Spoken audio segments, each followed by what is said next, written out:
We need your protection. ये कोई तरीका नहीं है। क्यों किसानों को थानों में जाकर आज खाद लेनी पड़ रही है और हमारे क्षेत्र में फसल हमारी तबाह हो गई, बर्बाद हो गई। अभी बड़ी वाहवाही लूटी जा रही है। हरियाणा कौशल रोजगार निगम के तहत 1,20,000 बच्चों को हम सेवा सुरक्षा देंगे।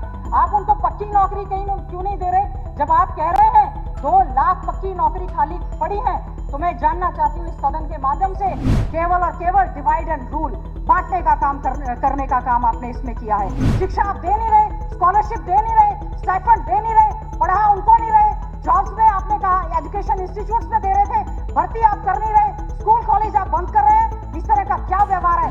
ये हमें संवैधानिक अधिकार मिला है, तो ये भीख नहीं है और इस अधिकार को हम लोग जाने भी नहीं देंगे। उम्मीद करती हूँ कि लोकतंत्र व लोकतांत्रिक मूल्यों पर खरा उतरते हुए और राजधर्म का पालन करते हुए ये सरकार कार्य करेगी। पिछली बार सरकार ने एक नारा दिया था, सबका साथ, सबका विकास और सबका विश्वास। एक मूल मंत्र देने का काम किया, लेकिन जहां जहां पर हम लोग विपक्ष के विधायक थे, वहां पर हमारे क्षेत्रों के साथ पूरी तरह से भेदभाव होने का काम किया। बीजेपी के बहुत से नेता अभी भी कह रहे हैं कि पिछली बार विधायकों के खातों में हमने पैसा डाल दिया। आप उनको जरूर बताएं कि एमएलए लैड जो दिया जाता है वो किसी विधायक के खाते में नहीं जाता, बल्कि वो सरकार को उस कार्य को धरातल पर करवाने का काम करना होता है। और अभी भी इस प्रकार की बात की जा रही है, तो मेरा उपाध्यक्ष महोदय, आपसे मैं उम्मीद करती हूं, 15वीं विधानसभा का ये सत्र चल रहा है। महामहिम राज्यपाल महोदय ने अभिभाषण में बहुत सी बातें कही हैं। मुख्यमंत्री जी ने भी कहा है कि सबका साथ और सबका विकास किया जाएगा, तो हमारे क्षेत्रों के साथ किसी प्रकार से कोई विश्वासघात ना किया जाए। वहां पर जो हमारे कार्य चल रहे हैं, हमारे समय से जो पाइपलाइन में थे, उनको वापस करने की बजाय उस पर पूरी तरह से काम करने का काम किया जाए। कह रहे थे कि सरकार का गठन हुआ है, भारतीय जनता पार्टी की सरकार तीसरी बार बनी है। लोकतंत्र में पूरी तरह से इस तंत्र का इस्तेमाल किया गया है। प्रशासन की देखरेख में जिस प्रकार से मैं समझती हूं ये खेल हुआ है। हम ड्रग्स डी एडिक्शन की बात करते हैं, यहां पर ड्रग्स एडिक्शन, नशा बांटा गया और वोट तो बराबर की आई हैं। 60% लोगों ने बीजेपी की सरकार को नकारने का काम किया है। तो मैं उम्मीद करती हूं कि आने वाला समय बेहतर हरियाणा के लिए हम आपको एक आश्वासन देना चाहते हैं। हम पूरी तरह से कोऑपरेट करने का काम करेंगे ताकि हमारा हरियाणा बेरोजगारी में नंबर 1 की बजाय, क्राइम में नंबर 1 की बजाय, महिलाओं के प्रति बढ़ते हुए अपराध में नंबर 1 की बजाय तरक्की में 1 नंबर का राज्य बने। इसकी ओर से, विपक्ष की ओर से हमारा पूरा प्रयास रहेगा। जय जवान जय किसान जय संविधान का नारा हम लोग दे रहे हैं। क्या हालत हो गई आज किसान की? हमारा किसान डीएपी की खाद के लिए लाइन में फिर रहा है। कहां उसको, किसान को अपने खेत तैयार करने हैं, खाद मिल नहीं रही है। और आपकी सरकार ये यहां पर उपाध्यक्ष महोदय स्टेटमेंट देती है खाद की कोई कमी नहीं है, तो हमारे झज्जर में क्यों नहीं मिल रही? क्या कारण है कि क्षेत्रों में लाइन लग गई? इतने बार कहने के बाद भी, रिक्वायरमेंट कहने के बाद भी, फोन करने के बाद भी एक भी जगह पर जो है खाद, डीएपी की खाद नहीं मिल रही है। पराली को लेकर केवल किसानों को कहना, क्यों नहीं एनजीटी की गाइडलाइंस को हम पूरी तरह से फॉलो करते? और क्यों किसानों की हम जो है रेड लाइन एंट्री कर रहे हैं और फसल नहीं खरीद की जाएगी? क्यों किसानों को थानों में जाकर आज खाद लेनी पड़ रही है? और हमारे क्षेत्र में फसल हमारी तबाह हो गई, बर्बाद हो गई। मुआवजे के लिए हमने बार बार कहा, फिर भी हमारे क्षेत्र में जो है वो मुआवजा देने का काम नहीं किया। हाई टेंशन वायर्स को लेकर लगातार हमारा किसान धरना प्रदर्शन कर रहा है। कई डेथ हो चुकी हैं। अभी पिछले हफ्ते भी हमारे क्षेत्र में बुरावास में इसकी वजह से डेथ हुई। ये बहुत बड़ा एक चिंता का विषय है। महामहिम राज्यपाल महोदय ने जो अपना अभिभाषण पढ़ा, हम सोच रहे थे कि उसमें भारतीय जनता पार्टी के संकल्प पत्र, घोषणा पत्र का जिक्र होगा, क्योंकि पिछली बार जो घोषणा पत्र बना था उसके लिए ये तय किया गया था एक कॉमन मिनिमम प्रोग्राम सेट किया जाएगा। एक भी मीटिंग उसकी नहीं हुई। माननीय अनिल विज जी उसके चेयरमैन बनाए गए। घोषणा पत्र के पन्नों को भी खोलकर नहीं दिया गया। आज फिर से एक संकल्प पत्र आया है। उम्मीद कर रहे थे कि इसमें महामहिम राज्यपाल महोदय बताएंगे कि हमारी बहनों को लाडो योजना के तहत 2100 रुपया कब से मिलना शुरू होगा। एक विजन डॉक्यूमेंट होना चाहिए था, लेकिन उस पर भी कोई खास चर्चा नहीं हुई। बेरोजगारी की मार झेल रहा हमारा युवा या तो अनएम्प्लॉयड है या अंडर एम्प्लॉयड है। महंगाई से जूझ रहे हैं हमारा जो युवा है। अभी बड़ी वाहवाही लूटी जा रही है। हरियाणा कौशल रोजगार निगम के तहत 1,20,000 बच्चों को हम सेवा सुरक्षा देंगे। आप उनको पक्की नौकरी क्यों नहीं दे रहे? जब आप कह रहे हैं 2 लाख लाख पक्की नौकरी खाली पड़ी है, तो मैं जानना चाहती हूँ इस सदन के माध्यम से कि उपाध्यक्ष महोदय, तो जो अगर 1,20,000 इनको आप समायोजित कर लेंगे तो क्या ये सैंक्शन पोस्ट के अगेंस्ट है, या 2 लाख नौकरियां जो है वो अलग है, इसमें कोई रिजर्वेशन नहीं दिया गया, कोई शेड्यूल कास्ट रिजर्वेशन नहीं, कोई बैकवर्ड क्लास का रिजर्वेशन नहीं, कोई एक्स सर्विसमैन नहीं, कोई डिसेबल नहीं, ये चल क्या रहा है देश में? कौन हमारे जो है इनकी हितों की रक्षा करने का काम करेगा? और इस तरह से बैकडोर एंट्री की जा रही है। परिवारवाद आप कह रहे थे, एक एक परिवार में से 4-4, 5-5 हमारे पास हैं, तो आप सूची टेबल्ड करें, जिस समय ये आपको यहाँ पर बिल लाने का काम करेंगे। और आप बात कर रहे थे ग्रुप सी और डी की, ग्रुप सी डी के लायक रह गए क्या हमारे हरियाणा के बच्चे जो आईएएस में टॉप करते हैं, इंडिया जो बाहर जा रहे हैं, आईपीएस आईएएस बन रहे हैं, सब जगह जा रहे हैं, लेकिन केवल ग्रुप और सी और डी के लिए हरियाणा के बच्चों को क्या कारण है? क्लास 1 और क्लास 2 में उसको बच्चों को नहीं दे रहे। जुडिशरी का रिजल्ट आया, आपने रिजर्वेशन की जो सीटें थी उसको खाली छोड़ने का काम किया और जनरल कैटेगरी में जो है बाहर के बच्चों को भरने का काम किया। क्यों हरियाणा के बच्चों को हरियाणा में पक्की नौकरी नहीं दी जा रही? यही कारण है कि आज हमारा पढ़ा लिखा युवा अंडर एम्प्लॉयड, अनएम्प्लॉयड, डंकी के माध्यम से विदेशों में पलायन कर रहा है। गांव के गांव खाली हो गए हैं। स्पीकर महोदय का खुद का जो क्षेत्र है, पूरे गांव वहां पर खाली हो गए हैं। बूढ़े माँ बाप यहां पर रह गए, पैसा अपनी जमीन बेचकर वो जा रहे हैं। इलीगल तरीके से उनके साथ इतना बड़ा अन्याय हो रहा है। और हमारे यहाँ पर जब जॉब की बात आती है, चाहे यूनिवर्सिटी की बात आ जाए, चाहे कॉलेजेस की बात आ जाए, आप उसमें हमारे नेट जेआरएफ पीएचडी पास बच्चों को नॉन फाउंड सुटेबल कर देते हैं और फिर कह रहे हैं कि भर्ती नहीं हो रही, बैकलॉग को पूरा आप कर नहीं रहे हैं। शिक्षण संस्थाओं में, क्योंकि शिक्षा में सरकारी स्कूलों में शेड्यूल कास्ट का बच्चा पढ़ता है, दलितों के, गरीबों के, बैकवर्ड्स के बच्चे पढ़ते हैं। साजिश के तहत इस भारतीय जनता पार्टी की सरकार ने 5,000 से ज्यादा सरकारी स्कूलों को बंद करने का काम किया है, डाइट को बंद करने का काम किया है, जहां पर जेबीटी की ट्रेनिंग और उनकी भर्ती हुआ करती थी। स्टाइफंड स्कॉलरशिप आप उनको नहीं दे रहे हैं। पोस्ट मैट्रिक स्कॉलरशिप पिछली टर्म में कहने लगे थे कि लाखों बच्चों को 21, 22, 23, 24 अरब 24-25 का सेशन आ गया है, पोस्ट मैट्रिक स्कॉलरशिप नहीं मिल रही है। बड़ा दुर्भाग्यपूर्ण है, सरकार ना इसको गंभीरता से ले रही है। Arohi model school, educationally backward block में 36 मॉडल स्कूल हमारे समय में बनाए गए थे, टॉप क्लास मॉडल स्कूल थे। उनमें स्टाफ को भर्ती करने की बजाय, उनको पक्का करने की बजाय, हमारे टॉपर बच्चों को जो है आप सुविधा देने का काम नहीं कर रहे हैं। आज हमारे कॉलेजेस की मैं देख रही थी, जिस समय कॉलेज में सीटें भरने के लिए एडमिशन की बात आई, मैक्सिमम सीटें हमारी खाली रह गई। क्या कारण है कि हमारा बच्चा आज हरियाणा प्रदेश में भी अच्छी शिक्षा नहीं लेना चाहते हैं? केवल नामकरण, जो हमारे स्कूल चल रहे थे उनको बदलकर मॉडल संस्कृति स्कूल कर दिया, भिवानी बोर्ड से डिसएफिलिएट करके उसको सीबीएसई के स्कूल बना दिए। क्या बात है? क्या हमारा भिवानी बोर्ड अच्छे से शिक्षा नहीं दे सकता? क्या कारण है कि उनको पीएम श्री स्कूल में आपने बना दिया? और आपने फिर उसके बाद, मैं कहना चाहूंगी, न्यू एजुकेशन पॉलिसी का जिक्र मैं सुन रही थी, माननीय हमारे जो नए शिक्षा मंत्री बने हैं, न्यू एजुकेशन पॉलिसी 2020 को आप कह रहे हैं 2025 तक आप करेंगे। आज तक उसके लिए करिकुलम नहीं डिसाइड हुआ है, कोई वर्कशॉप नहीं हुई है, स्टेक होल्डर्स से कोई बात नहीं की जा रही है। और मुझे समझ नहीं आता कि हमारे यहाँ पर शिक्षा को इतनी लोअर प्रायोरिटी पर क्यों लिया जाता है। सैनिक स्कूल खोले जाने की बात हो रही थी लगातार, ठीक है, आज हम तीसरी बार विपक्ष में बैठे हैं, लेकिन आप बताएं, मातनेल में सैनिक स्कूल की घोषणा देश के डिफेंस मिनिस्टर, पुराने मुख्यमंत्री जी कह रहे हैं, उसके बाद उस पर कुछ नहीं कार्य किया जा रहा है। और हमारा युवा जो नशे की चपेट में, उपाध्यक्ष महोदय, जो आ रहा है, हम जब गांव में जाते हैं, शहरों में जाते हैं, हमारी माताएं बहनें रो रो कर कहती हैं हमारे बच्चे बर्बाद हो गए। नशा क्या कारण है? सरकार इसको गंभीरता से नहीं लेती। नशे की चपेट में आ चुका हमारा ये युवा बर्बाद हो गया है, क्राइम में पूरी तरह से यह इस समय आ चुका है। और बात कर रहे थे एक विकसित हरियाणा की, अभी रिपोर्ट क्रिड की शामिल एक जो है पब्लिश हुई है, बड़ा दुख हुआ।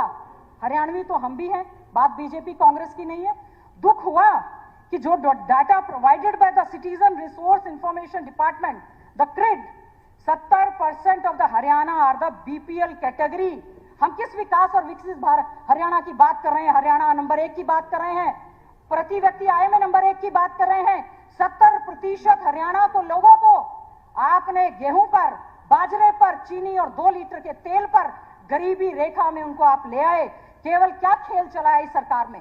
क्या हुआ 2 सालों में कि 75 लाख लोग जो हैं, 75 लाख लोगों को बीपीएल श्रेणी में इंक्लूड कर लिया गया, जिसमें से मैं कहूंगी फरीदाबाद में, अगर मैं विशेष तौर से बात करूं, फरीदाबाद में आपके 1,90,90,964 बीपीएल धारक वहां पर कैसे ऐड हो गए, कैसे बढ़ गए वहां पर। और हरियाणा स्टेट की पॉपुलेशन तो केवल 2,80,00,000 है, और उसमें से ये हालत हो गई कि आप इसमें जो है इस तरह से ये जो टोटल बीपीएल की, जो हमने बीपीएल की संख्या बताई 2,80,00,000 में से हमारे 1,98,90,964 व्यक्ति जो है बीपीएल में आ गए। और फरीदाबाद में जो अगर मैं बात करूं, हमारे जो है 14,29,691 लोग बीपीएल कैटेगरी में आ गए। और यही सीएम सिटी, जो पहले सीएम सिटी थी अब स्पीकर सिटी है, ये उसमें आ गए। तो क्या आप मुझे उपाध्यक्ष महोदय आप ये बताएंगे, जो बीपीएल श्रेणी में आए हैं, तो क्या बीपीएल के लाभ, जो 100 गज के प्लॉट है, जो स्कॉलरशिप है, जो पोस्ट मैट्रिक स्कॉलरशिप है, जो स्वास्थ्य सुविधाएं हैं, जो हाउसिंग सुविधाएं हैं, जो टोटल इंफ्रास्ट्रक्चर है, क्या आप सभी इन बीपीएल को देने का काम करेंगे? ये बहुत ही बड़ा चिंता का विषय है। इस पर माननीय मुख्यमंत्री जी को और सरकार को गंभीरता से इस पर संज्ञान लेने का काम करना चाहिए। बात हो रही थी सुरक्षित एक हरियाणा की, असुरक्षित श्रेणी में हमारा ये हरियाणा आज के समय में आ चुका है। अभी बात कर रहे थे, बड़ी खुशी से कहा कि हमने अनुसूचित जाति के वर्गीकरण का उपवर्गीकरण कर दिया। इसमें क्या अच्छा कर दिया? सुप्रीम कोर्ट ने आपको एक एडवाइजरी दी थी और सबसे पहला राज्य आप बना उपवर्गीकरण करने में। अच्छा होता अगर आप उस बैकलॉग को भरने की बात करते, अच्छा होता आप उस रोस्टर सिस्टम को लागू करने की बात होते, अच्छा होता आप अच्छे रोजगार देने की बात करते। ठीक है, आपने कर दिया। किस बेस पर कर दिया? अभी तक जातिगत जनगणना नहीं हुई है, केवल और केवल डिवाइड एंड रूल, बांटने का काम करने का काम आपने इसमें किया है, केवल और केवल। जबकि सुप्रीम कोर्ट के इस ऑर्डर में लिखा गया है कि राजनीतिक लाभ के लिए ना करें, लेकिन भारतीय जनता पार्टी की सरकार ने राजनीति के लाभ के लिए सबसे पहला राज्य बनते हुए डीएससी और नॉन डीएससी करने का काम किया है। कोई बात नहीं, आप उनको भी दें, हम ये नहीं कह रहे, आप हक तो दें, आप हक तो देने का काम करें। उपाध्यक्ष महोदय, मैं ये जानना चाहती हूँ, इस असुरक्षित प्रदेश में क्यों बांटने का काम? तो जनरल में भी आप ईडब्ल्यूएस लेकर आए। मैं पूछना चाहता हूँ, ये अपने लीडर से, अपने नेता से, देश के नेता से, प्रदेश में तो कोई है इनका लीडर, क्यों नहीं है? आज तक नेता प्रतिपक्ष नहीं चुन सके। अपने नेता से बयान दुआए कि हम डीएससी वर्गीकरण का विरोध करते, दो बयान। मैं तो अभी भी नहीं कह रही, दो बयान। उपाध्यक्ष महोदय, क्यों नहीं बयान देते हम लोग? उपाध्यक्ष महोदय, मैंने ये कहा हम पूरे देश में करें, उपाध्यक्ष महोदय, दो बयान। मंत्री जी पहले इस बात पे, तो लीडर है नहीं, कैसे करें? मंत्री जी पहले इस बात पे चर्चा चली है कि आप क्यों हिम्मत नहीं करते बयान देने का? भी हम वर्गीकरण नहीं करेंगे, हमारी पहले मंत्री जी कृपया आप बैठिए प्लीज। आप बैठो एक बार। उपाध्यक्ष, ये क्या हिम्मत बता रहे हैं? मंत्री जी बैठिए प्लीज। आप मंत्री जी आप बैठिए प्लीज, क्योंकि पहले इस बात पे चर्चा हुई है कि एक विधायक जब बोलेंगे तो बीच ये मंत्री हैं, इनको अपनी जिम्मेवारी समझनी चाहिए। ये बात करे वर्गीकरण। आप जवाब देते समय मैंने स्पीकर सर से पूछ के बोला हूं मैं। आपने स्पीकर सर सवाल इस बात का नहीं है कि आप क्या बोलते हो, सवाल इस बात का है आपको क्या नहीं बोलना चाहिए। सवाल इस बात का है क्या नहीं बोलना चाहिए, वो पहले सोचो। आप क्या बोलते हो, ठीक है, वाजिब बात है। वर्गीकरण की बात करी, ये नहीं उन्होंने कहा कि ये तो कांग्रेस के समय में हुआ था, 1993-94 में कोर्ट ने स्टे कर रखा था। मंत्री जी एक मिनट पहले, मंत्री जी बैठिए। आप मंत्री जी बैठिए प्लीज। पहले इस विषय पे बैठिए, क्योंकि पहले इस बात पे चर्चा हुई है कि जब तक एक विधायक बोलेगा बीच में कोई बोलेगा नहीं। प्लीज फैक्ट्स पे बोलो। उपाध्यक्ष जी, मैं फैक्ट्स पे बोल रहा हूँ। ये कांग्रेस ने दिया था और एक कोर्ट से स्टे था, अब सुप्रीम कोर्ट कोई भी आ गया। बार बीच में ना बोले जब तक बिना परमिशन के, क्योंकि इससे पहले नहीं ऐसे चेयर की गरिमा तो आपको रखनी पड़ेगी। नहीं इस प्रकार से चेयर की गरिमा तो आपको रखनी पड़ेगी। इस प्रकार से बीच में मत कीजिए। आपको समय दिया जाएगा, आप तब बोलिएगा। प्लीज बैठिए। मंत्री जी बैठिए बैठिए, क्योंकि ये पहले ही बात चली है कि बीच में ऐसे नहीं कोई बोलेगा और बिना चेयर से पूछे कोई व्यक्ति नहीं बात करेगा। इस वक्त पे बात हुई, प्लीज।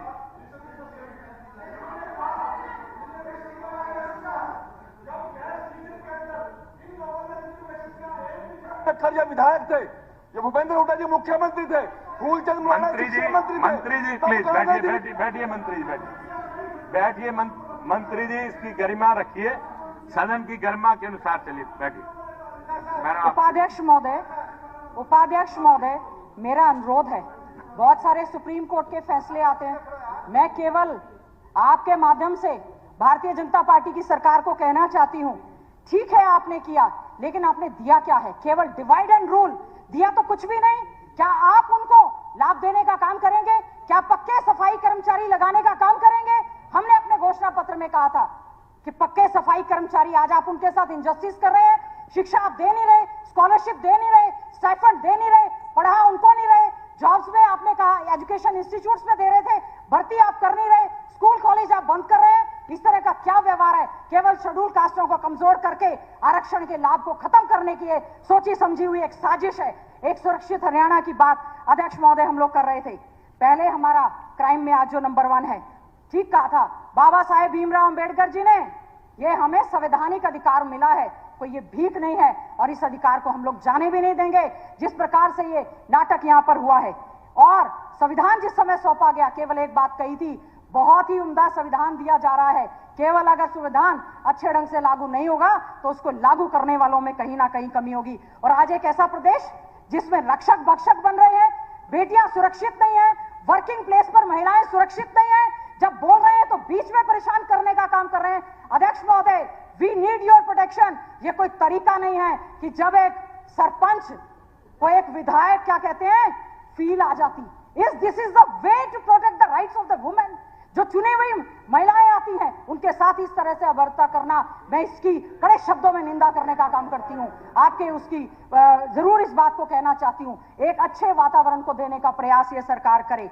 बहुत जोर शोर से खेल के क्षेत्र की बात कही गई, मैं बधाई देना चाहती हूं हमारे खिलाड़ियों को जो बहुत मेडल लेकर आए। 6 में से 4 मेडल जो हैं हमारे हरियाणा के आए, बहुत बहुत बधाई और शुभकामनाएं। उन 6 में से जो 4 मेडल आए उसमें से 3 मेडल हमारे झज्जर विधानसभा क्षेत्र के आए।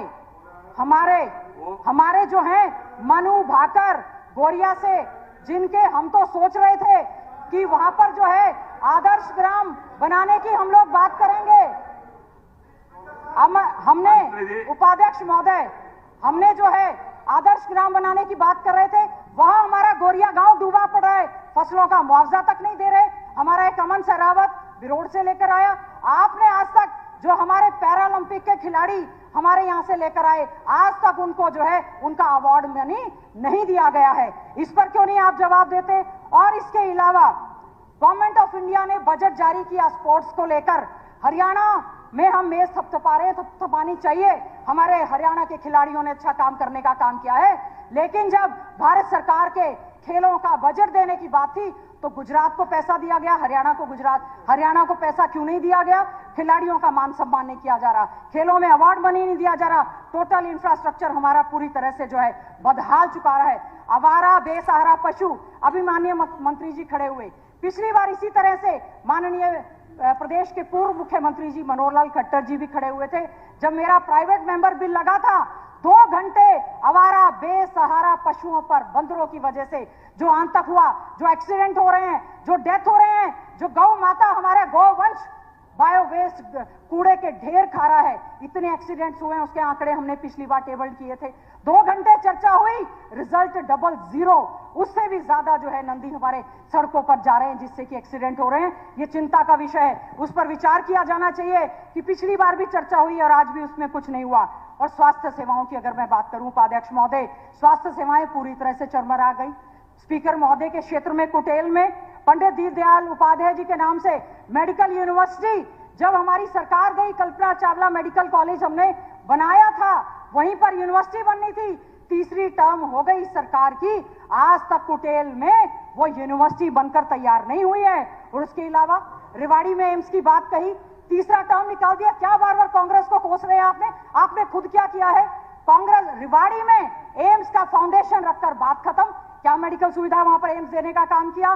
श्री कृष्ण आयुर्वेदा यूनिवर्सिटी कुरुक्षेत्र में, उसको आज तक आपने बनाने का काम नहीं किया। हमारे झज्जर में, बाड़सा में 10 सुपर स्पेशलिटी प्रोजेक्ट्स हमारी कांग्रेस की सरकार में मंजूर किए गए थे, वो सारे के सारे वापिस कर दिए। सरकार को फर्क नहीं पड़ता। आईआईटी का एक्सटेंशन सेंटर आना था, बार बार विपक्ष में भी कुलदीप वत्स जी ने और हमने आवाज उठाई, आज तक उसको आपने शुरुआत करने को विराम देते हुए यही कहूंगी, बहुत बड़ी बड़ी बातें की गई। पिछला अभिभाषण भी मेरे पास है और ये भी अभिभाषण है। स्मार्ट सिटी की बात की गई, बद से बदतर होते हुए सड़कों के हालात, फोटो वीडियो सबके साथ हमने कहा एक पैच वर्क तक भी हमारे झज्जर में या पूरे हरियाणा में लगाने का काम नहीं किया। बात करते हैं 152 की या किसी की, केवल और केवल जहां पर टोल दिया जाता है वहां पर केवल और केवल जो है सड़कें थोड़ा सा, क्योंकि वो तो पैसा दो और सफर करो। हमसे जुड़े रहने के लिए हमारे YouTube चैनल को सब्सक्राइब करें और नई वीडियो की नोटिफिकेशन के लिए बेल आइकॉन को दबाएं। अगर आप ये वीडियो Facebook पर देख रहे हैं तो लाइक जरूर करें और ज्यादा से ज्यादा शेयर करें। धन्यवाद।